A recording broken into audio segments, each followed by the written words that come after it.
Hai teman-teman sekalian, gimana kabarnya? Mimin berharap teman-teman yang menonton video ini dalam keadaan sehat. Dan pada episode kali ini, Anul Story akan membawakan alur cerita episode ke-10 dari serial anime Sokushichi Gasei Kusugite. Dan tak usah berlama-lama lagi, kita langsung saja ke alur ceritanya. Tapi sebelum itu, Mimin meminta untuk subscribe dan dukung channel ini, agar Mimin selalu semangat menceritakan alur cerita anime yang menarik untuk kalian tonton. Setelah itu terlihat Shinozaki Ayaka mengekstraksi sihir naga yang telah dia serap sebelumnya. Tak hanya itu, unit AI bahasa naga juga telah dia miliki. Dan tak lama kemudian Ayaka diserang oleh seseorang. Namun berkat bantuan unit AI, Ayaka berhasil melacaknya dan bergegas pergi dengan menggunakan sayap naga. Dan ternyata orang yang menyerang Ayaka ialah teman sekelasnya bernama Riona Shirayama. Mendengar jika Ayaka mengincar teman-teman sekelasnya, Riona pun kesal dan segera menyerangnya. Riona tampak percaya diri karena dia memiliki kemampuan yang paling kuat dalam aspek bela diri. Namun sesaat kemudian, Dragon Claw!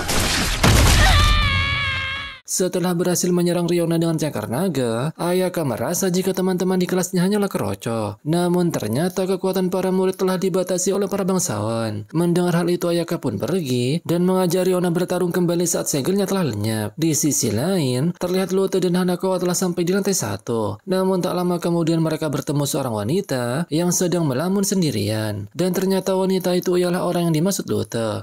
Hai! Di sisi lain terlihat pemimpin Serikat Dark Garden yang bernama Ryosuke Miyanaga mendapatkan permintaan untuk melenyapkan seseorang. Dan ternyata permintaan itu berasal dari Haruto. Shin kemudian berpindah. Melihat Yogiri yang kembali malas-malasan, tentu saja Nora menegurnya. Namun sang MC membantah hal itu. Mitete. Dan ternyata Yogiri telah melakukan latihan untuk menahan diri. Dia merasa jika hal ini diperlukan untuk memeras informasi dari Mahardika. Tak hanya itu, dia juga pergi jalan-jalan keliling ibu kota. Namun saat melakukan hal itu, dia merasa ada orang yang sedang mengincarnya. Di sisi lain terlihat Hanakawa memberanikan diri menanyakan tentang mana yang seharusnya sedang disegel. Mendengar hal itu, Mana malah tersipu malu dan beranggapan jika sang kakak sengaja mengurungnya di dalam segel yang mudah dilepaskan. Namun Lute meragukannya karena Dewa Iblis telah berusaha sekuat tenaga untuk menyegel sang adik. Mana lalu menanyakan apakah mereka membawa titipan dari kakaknya. Lute yang kepanikan kemudian mengiyakan hal itu dan segera memberikan kunci segel kepadanya. Mana pun tampak senang dan meminta mereka untuk mengikutinya. Di sisi lain, terlihat Ayaka mencari keberadaan sang Raja Mani.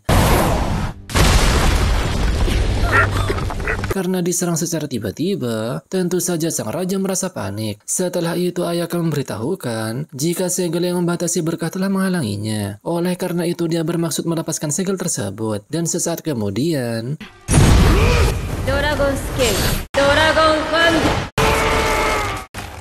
Di sisi lain, terlihat Mana disambut beberapa anak kecil yang tampak kegirangan. Diketahui jika mereka ialah keturunan Mana. Dengan wajah terkejut, Hanakawa beranggapan jika mereka ialah anak Mana dengan sang kakak. Namun ternyata mereka terlahir karena imajinasi Mana.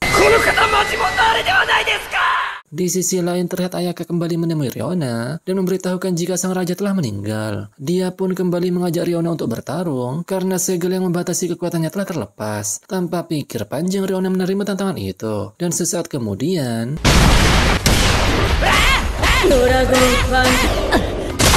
meski lengannya kembali terputus, namun Riona masih belum menyerah. Dia kemudian menyerang Ayaka dengan satu tangannya. Namun Ayaka berhasil menghentikan pergerakan Riona dengan sihir ekor naga.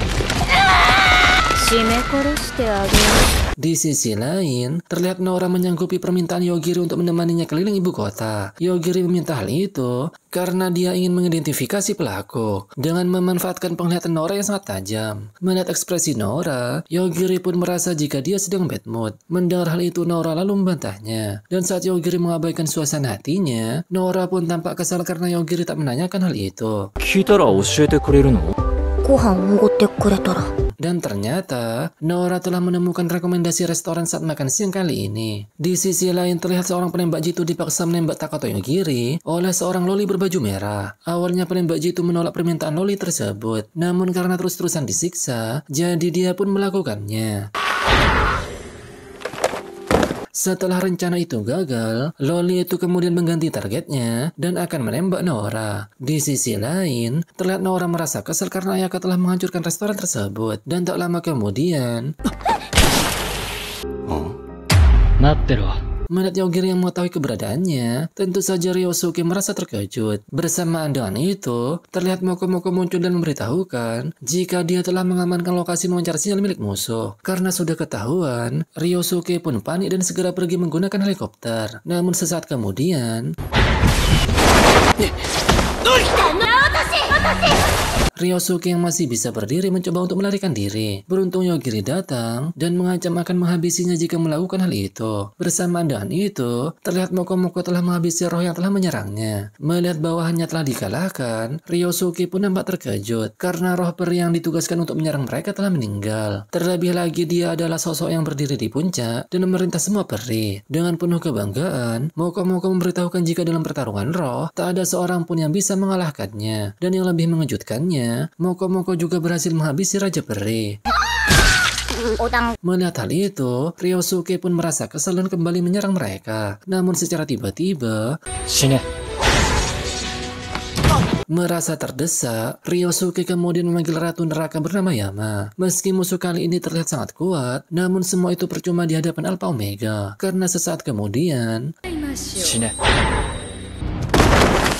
melihat hal itu, Ryosuke pun kena mental dibuatnya. Dan tak lama kemudian, terlihat Loli berbaju merah sebelumnya mencoba menyerang Yogiri. Beruntungnya, Nora dengan sigap menolong sang MC. Yogiri tak merespon karena sebelumnya dia merasa terkejut dengan kehadiran Loli tersebut. Dan tak lama setelah itu, hal mengejutkan pun kembali terjadi. Enju, Kanrisha Komando Mode ni ikou. Teishiro.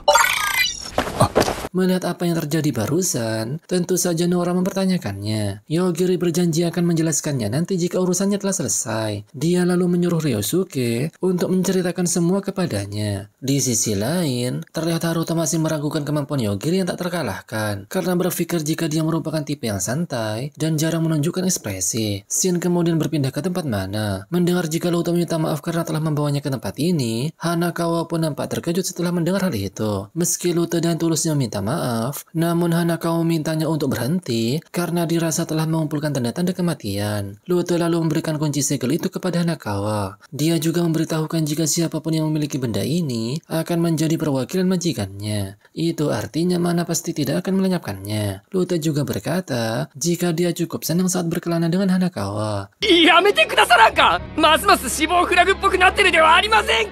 Di sisi lain, terlihat Ryosuke telah mengatakan semuanya kepada Yogiri. Dan kedepannya dia juga tak akan mengincarnya lagi. Namun meski begitu, Yogiri tetap akan melenyapkan Ryosuke karena kemampuannya dapat menciptakan barang dari dunia sebelumnya. Terlebih lagi dia bisa menciptakan Inju tanpa batasan. Di sisi lain, terlihat Mana telah sampai di tempat penyegelannya. Setelah dia mengeluarkan tempat untuk membuka segel, Shin tiba-tiba berpindah. Diketahui jika gadis itu bernama Sumeragi Inju dan merupakan teman masa kecil Yogiri. Dia juga seorang robot, seperti robot kuret sebelumnya. Namun robot yang ada di depannya ialah robot yang dibuat Ryosuke dengan mengambil referensi dari Inju. Tak hanya itu, bahkan Ryosuke membuat Inju untuk mengincar nyawanya. Awalnya Nora mengira jika Inju sudah mati, namun ternyata dia masih hidup dan mungkin dia berada di Jepang. Di sisi lain, terlihat Asaka sedang melawan Yugo Izumida. Meski mempunyai kelas memasak, namun dia lumayan OP karena dia bisa memotong tangan Asaka. Asaka kembali menyerang Yugo dan dia berhasil memotong tubuhnya. Namun ternyata Yugo juga mampu membuat perundingan. Karena pekerjaannya sebagai koki, dia diharuskan memasak dalam waktu bersamaan. Dan tak lama kemudian,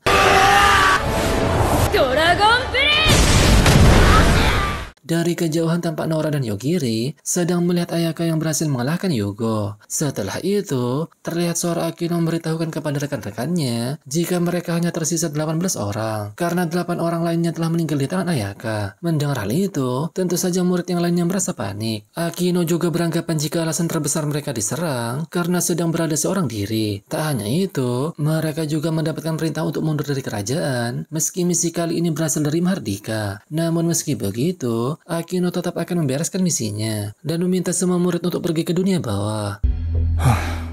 Scene kemudian berpindah ke lantai 6 dunia bawah. Terlihat David mengajukan diri untuk memandu para murid karena dia ingin melihat lantai 6 itu seperti apa. Tak lama setelah itu, terlihat para murid akan melawan gerombolan iblis kera. Romiko Jogisaki yang memiliki kelas counter memberitahukan jika musuh kali ini berjumlah 5097 ekor. Dan tak lama kemudian pertarungan mereka pun dimulai.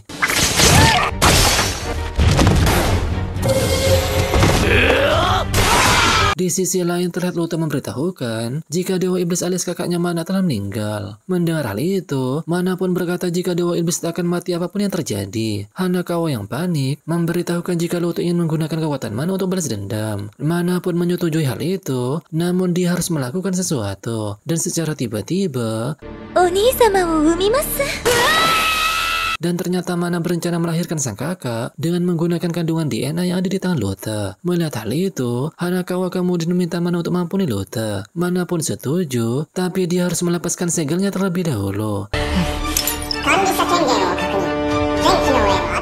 Di sisi lain, terlihat para murid membangun sebuah benteng di lantai 6 dunia bawah. Dan pada malam harinya, terlihat Nora digoda dua orang temannya jika dia menyukai cowok seperti Yogiri. Mendengar hal itu, tentu saja membuat wajah Nora memerah. Merasa jika Yogiri tak ada di sana, Nora pun berniat pergi mencarinya. Di sisi lain terlihat Yogiri merasa jika situasinya semakin rumit, yang membuat dirinya ingin segera pulang. Setelah itu dia melihat David yang berjalan seorang diri. Yogiri pun menganggap jika dia sedang mabuk. Dan tak lama setelah itu, Oi! di sisi lain terlihat Haruto tampak senang setelah mendengar kabar dari burung hantu. Namun tak lama setelah itu Shion tiba-tiba datang dan menganggap jika ujian ini terlalu mudah bagi mereka. Dan jika terus begini, maka Mahardika tak akan terlahir. Shion juga berkata jika dirinya ingin acara kebangkitan. Oleh karena itu Shion menyuruh mereka untuk membasmi satu sama lain hingga tersisa satu orang terakhir. Mendengar hal itu tentu saja para murid merasa terkejut. Bersamaan dengan itu terlihat Ryoko tampak panik di saat mengetahui jika gerbang kedua Alpha Omega telah terbuka. Nah itu dia alur cerita episode ke-10 dari anime Sokosu Jitgaseki Sugite. Annual Story akan menceritakan episode ke-11 minggu depan. Karena anime ini merupakan anime terbaru yang rilis setiap minggu. Dan sampai jumpa di alur cerita selanjutnya. Dan terima kasih sudah menonton. Bye bye.